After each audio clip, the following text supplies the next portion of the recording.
James doesn't know he's having a heart attack. The flow of blood through one of his arteries is blocked, causing chest discomfort, a sore shoulder, and life-threatening damage to his heart. However, the ventricles just stop pumping. It's a condition called asystole. More often, the ventricles start quivering. They look just like a bag of wriggling worms. They don't accomplish anything. They don't pump blood. This is called ventricular fibrillation. Often ventricular fibrillation begins with the ventricles suddenly pumping very fast, 2 to 4 times faster than normal. This is called ventricular tachycardia. Assalamualaikum warahmatullahi wabarakatuh. Perkenalkan, saya Nurse Adi Buyu Prakoso S.Kep M.Kep. Di sini kita akan belajar bagaimana melakukan resusitasi jantung paru pada pasien. Ya. Untuk resusitasi jantung paru ini adalah upaya untuk pertolongan pada pasien yang mengalami henti jantung, yang dimana bertujuannya adalah untuk mempertahankan sirkulasi pada pasien dan juga untuk mempertahankan pernafasan pasien juga. Dan ada beberapa pertolongan yang dapat dilakukan untuk pasien henti jantung dengan setting yang berbeda-beda. Yang pertama kita akan belajar untuk yang di setting rumah sakit. Nah, untuk yang di setting di luar rumah sakit itu juga akan berbeda. Baik teman-teman, langsung saja untuk yang di setting rumah sakit. Yang pertama kita akan menggunakan prinsip yaitu DRJAP. Yang pertama adalah danger yang berarti adalah aman diri, ya kita harus posisi aman menggunakan alat pelindung. Kemudian aman lingkungan, ya pastikan posisi pasien ini sudah aman, berangkat juga sudah terkunci, dan keluarga pasien yang menunggu kita bisa anjurkan untuk menunggu di luar ruangan. Dan kemudian aman pasien, yaitu kita pastikan posisi pasien sudah benar, posisi terlentang dengan kondisi yang lurus, datar, dan keras. Kemudian R, ya pastikan kita nanti akan melakukan cek respon, ya kita akan menepuk bahu pasien untuk memastikan apakah pasien ini akan berespon atau tidak. Kemudian C, kita akan melakukan sirkulasi, yaitu dengan mengecek dulu sirkulasinya apakah ada denyutan nadi atau tidak ada. Kalau tidak ada, maka kita langsung melakukan pertolongan pada sirkulasi, yaitu dengan melakukan RCP. Kemudian RCP kita lakukan sampai 5 siklus, ya. Untuk pertama kita cek, kemudian kita cek airway A, ya. Setelah C kita lanjutkan ke A, kemudian kita cek airway, yaitu dengan membuka jalan nafas, ya. Pastikan tidak ada cedera servikal, dan kalau ada cedera servikal berarti pembukaan jalan nafas menggunakan teknik contrast kita akan belajar. Kemudian B, yaitu breathing. Kita lakukan pertolongan breathing, ya kalau di rumah sakit kita pasti sudah sedia alat yang namanya BVM, ya. Oke, baik, kita akan langsung ke tindakan. Baik teman-teman, ketika kalian menemukan pasien tidak sadarkan diri di rumah sakit, pastikan danger dulu, aman diri. Oke, kita langsung aman diri dulu. Kita menggunakan alat pelindung diri.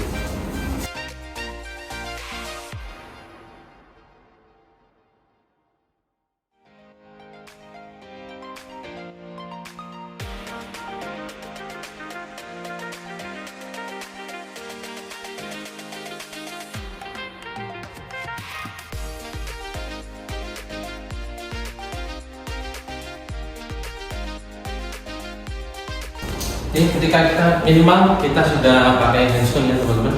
Ketika sudah menggunakan aman diri, kemudian kita lakukan aman lingkungan. Baik, untuk keluarga pasien bisa diminta untuk menunggu di ruangan, kita akan melakukan pertolongan, ya. Baik, lingkungan sudah aman, kita lanjut ke aman pasien, ya. Kita pastikan gerakannya sudah terkunci, kita sisihkan benda-benda yang mengganggu. Kemudian kita lakukan cek respon, ya teman-teman. Cek responnya adalah dengan menepuk kedua bahu, ya, untuk memastikan tidak ada kelemahan di antara salah satu ekstremitas atau salah satu bagian tubuh pasien, ya. Oke, bisa disebutkan nama kalau teman-teman tahu namanya, atau bisa langsung sebutkan bapak atau ibu, ya. Pak, atau ibu, ya. Ibu, apakah baik-baik saja? Oke. Kalau tidak ada respon, jangan lupa teman-teman panggil bantuan, ya. Oke teman-teman, bisa panggil bantuan ya ke tim Kodru ya. Kalau di rumah sakit kita panggil Kodru. Kodru di sini ada pasien tidak sadarkan diri, bisa disebutkan ruangannya di mana, di bangsal apa, di lantai berapa dan seterusnya. Kemudian datang kemari dan bawakan perlengkapan emergensi ya, atau troli emergensi dan lain-lain. Oke, ketika sudah kita panggil bantuan, kita langsung segera melakukan C ya teman-teman. C, kita adalah cek sirkulasi dulu. Pastikan teman-teman mengecek nadi di nadi karotis ya, di bagian leher. Posisinya bisa di kanan ya, kanan pasien karena kita berada di kanan. Ini. Kemudian teman-teman bisa sambil melihat ada perkembangan nafas atau tidak, perkembangan dada maksudnya ya. Kalau tidak ada nadi, tidak ada nafas, berarti pasien ini mengalami henti jantung ya teman-teman. Oke, pastikan sebelum kita melakukan RCP, posisikan pasien dalam kondisi datar dan lurus ya. Kita bisa singkirkan bantalnya. Kemudian kalau ada baju atau selimut, kita bisa buka ya.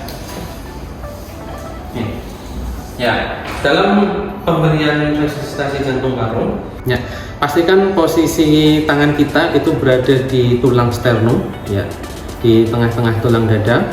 Kemudian di atas dua jari di atas ulu hati ya. Kemudian di antara, bisa kalau di pasien laki-laki itu di antara putingnya ya. Jadi posisinya ada di sebelah sini. Oke, untuk melakukan kompresi teman-teman pastikan tumpuannya itu tangan yang dominan, bisa tangan kiri atau tangan kanan. Dan posisinya mengunci ya, seperti ini. Pastikan bahu kalian itu berada lurus ya, dengan garis lurus seperti ini, kanan maupun kiri, karena nanti tumpuannya tenaga kita yang kita gunakan adalah di posisi ya. Ya. Kemudian silakan mulai lakukan kompresi selama 30 kompresi untuk siklus pertama. Ya, kita akan mulai kompresi yang pertama di siklus pertama ya, dengan kedalaman 5 sampai 6 cm teman-teman, dengan kecepatan 100 sampai 120 kali per menit ya, atau bisa diibaratkan dalam 1,5 detik sekali ya.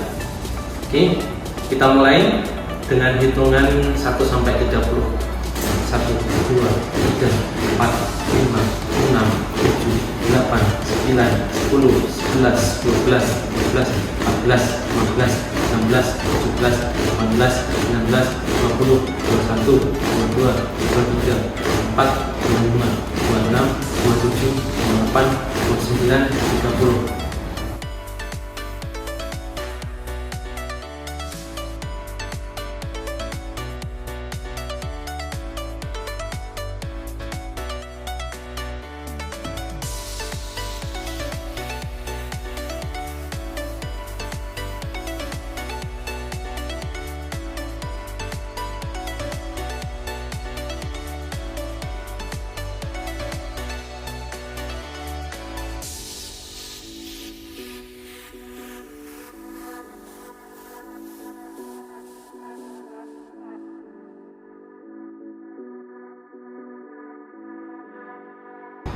Ya, ketika sudah mencapai 1 siklus, ya pastikan teman-teman dengan kedalaman 5 sampai 6 cm.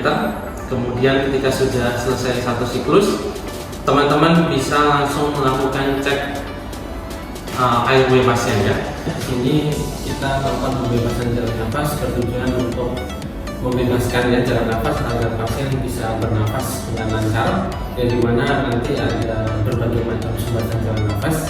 Yang pertama yaitu ada gargling, yang dimana nanti gargling tentunya suara bergumur ya, atau ada cairan di dalam mulut sampai tenggorokan pasiennya, yaitu tindakannya adalah dengan suction. Kemudian ada yang namanya snoring ya teman-teman, snoring atau suara nafas yang seperti suara mendengkur, yang dimana nanti tindakannya adalah dengan pemasangan opal ya, atau rotaria. Nah, ya mendengkur ini bisa disebabkan karena jatuhnya lidah pada pasien, atau untuk mencegah terjadinya jatuhnya lidah pada pasien yang mengalami penurunan kesadaran, atau pasien tidak sadarkan diri sangat berisiko mengalami jatuhnya lidah ke pangkal lidah. Makanya tindakan pemasangan opal sangat disarankan untuk mengatasi masalah jalan nafas tersebut. Jika dipastikan sudah tidak ada tanda-tanda cedera servikal, teman-teman bisa langsung lakukan pembukaan jalan nafas dengan Hertel Zenith ya. Jika ada pergeseran lidah, sumbatan jalan nafas, bisa teman-teman buang dengan finger swab seperti ini.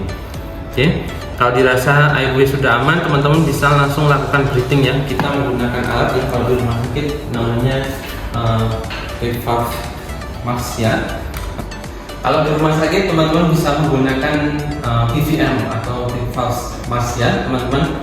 Di sini kita salurkan juga langsung ke oksigen. Ya, teman-teman bisa menggunakan teknik dengan easy clamp ya. Teman-teman bisa menggunakan teknik seperti ini. Karena ini tidak ada cedera servikal, teman-teman bisa langsung menggunakan Hertel Zenith untuk membuka jalan nafas ya dengan menggunakan 3 jari ini. Oke, kita tarik, kemudian kita berikan nafas 5-6 detik ya sekali dalam 2 bantuan nafas ya. Kita berikan bantuan nafas yang pertama ya. Dan pemberian nafas tidak usah full ya, cukup 1/4 bagian dari BVM. Oke, kita hitung 1, 2, 3, 4, 5. Oke, ketika sudah 2 bantuan nafas, kita lanjutkan ke kompresi ya. Oke, ketika kita sudah melakukan 1 siklus, sekarang kita langsung full 4 siklus untuk memberikan gambaran teman-teman semuanya di siklus yang berikutnya. Oke, 1, 2, 3, 4, 5, 6, 7, 8, 9, 10, 11, 12, 13, 14, 15, 16, 17, 18, 19, 20, 21, 22, 23, 24, 25, 26, 27, 28, 29, 30.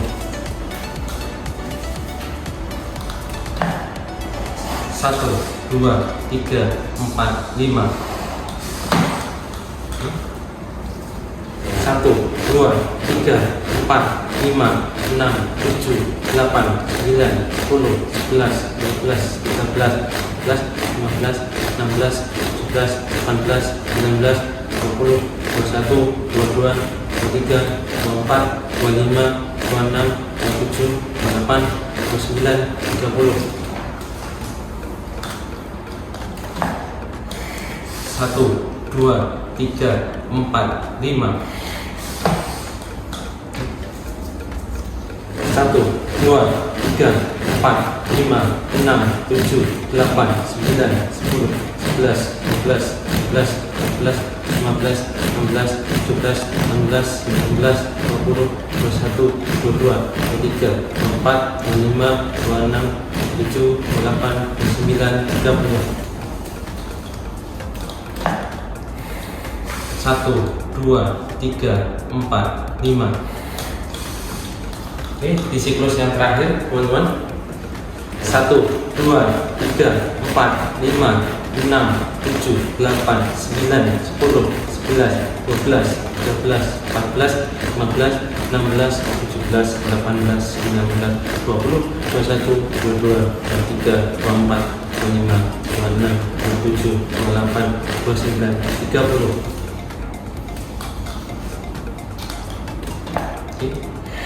1, 2, 3, 4, 5. Oke teman-teman, di siklus kelima teman-teman bisa melakukan interupsi, yaitu dengan melakukan cek nadi secara berkala ya. Ya teman-teman, itu tadi adalah contoh ya dalam satu siklus melakukan resusitasi jantung paru. Dan teman-teman semuanya, kapan kita menghentikan RCP? Yang pertama yaitu ketika nanti bantuan sudah tiba ya. Ketika bantuan sudah datang, ya kita akan serahkan kepada tim Code Blue yang akan melakukan penanganan selanjutnya ya. Yang kedua yaitu ketika kita sudah menemukan adanya tanda-tanda kematian. Yang pertama yaitu akar sudah terasa dingin, badannya sudah mulai kaku, dan kita cek pupil mata yaitu sudah migrasis ya atau melebar ya.